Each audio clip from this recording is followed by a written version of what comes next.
We talk about culture. What exactly is it? There's some definitions of it up there. We can really simplify it by suggesting that culture is it's just how we do things around here. Okay. But I want to ask you, whilst you still, as opposed to the teams that are going to put you in the moment, but whilst you've got the hat on as your respective coach from your respective clubs, you've got your shirts, and I can see where some of you are from. When you talk about your team's culture, what are some of the behaviours that really define your team's culture? What do you think? Just give us some examples. We'll see if we've got some things in common. What do you think? Respect. Okay, so at the moment, respect is a word. Like that would be defined. That would be a value, if you like. Okay, so if we want to break that down, if I turned up, this is what I do. Like I turn up to all sorts of clubs. Like I was at a couple of NRL clubs on Friday, and they're very different. Okay, I went to 2 different clubs, chatted to the coaches there, some of the key staff, but you can see how things go on. Today we're at the Titans Centre of Excellence. We're at the Titans home ground here. Okay, now you look around and we don't see any players, but we see other symbols of what their culture might be, which we'll get to in a moment. But when we talk about respect, you see written up on pretty much every football team's wall, respect each other, or whatever the case may be. Respect is a really common value, isn't it? That most club cultures try to have. But how do we behave? So if I'm going to get a grip on your culture, I'm going to not just look at the words that you put up on the wall, whilst that's important, it sets a framework, but I'm going to start noticing what sort of things? Behaviours. Okay? So you tell me, so what are some behaviours that might illustrate that you guys really do live this respect thing? Trust.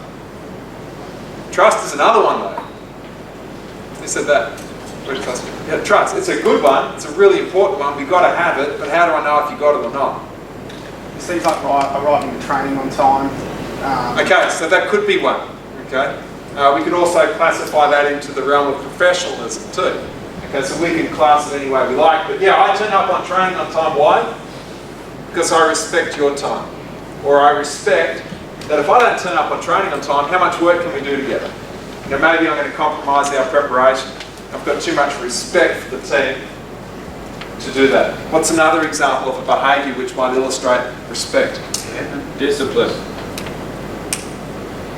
Behaviours. So you're giving me some really good values again, but I want actual behaviours. You know what I mean? Listening to the coach when he's talking. Exactly. I listen to the coach when he's talking.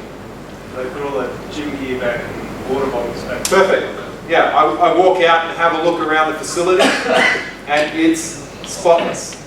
Everything is back in its place. So we respect this place.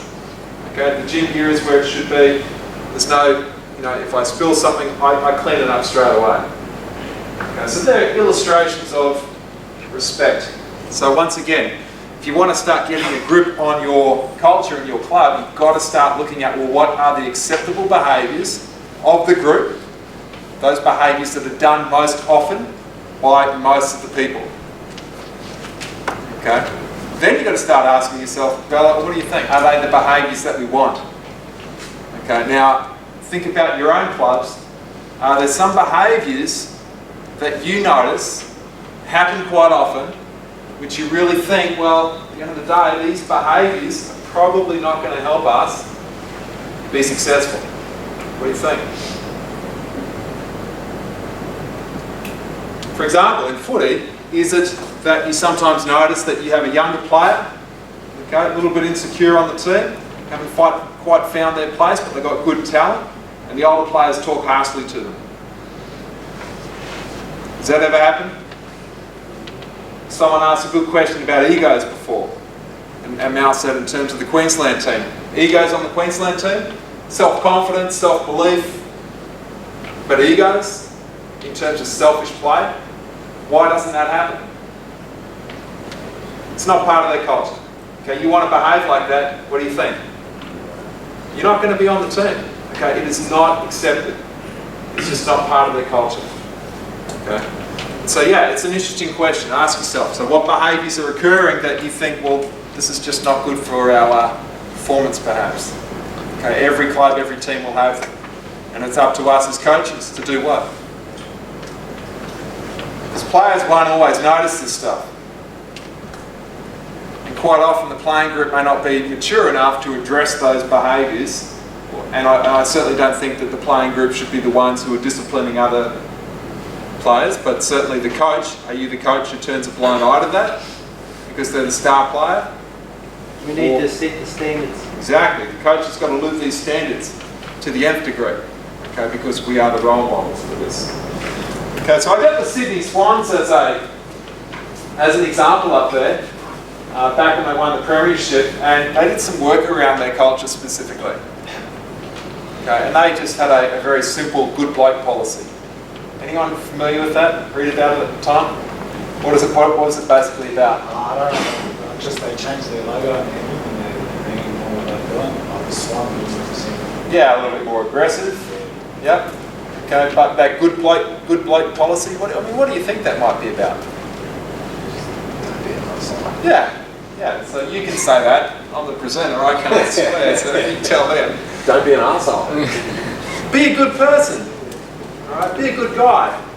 Respect other people. Communicate. Talk. And the list goes on. You know, be trustworthy. You do the right thing by others. Okay. Get to know the people on your team. Now, fit in and assimilate. There's no room for individualistic behaviour on the team.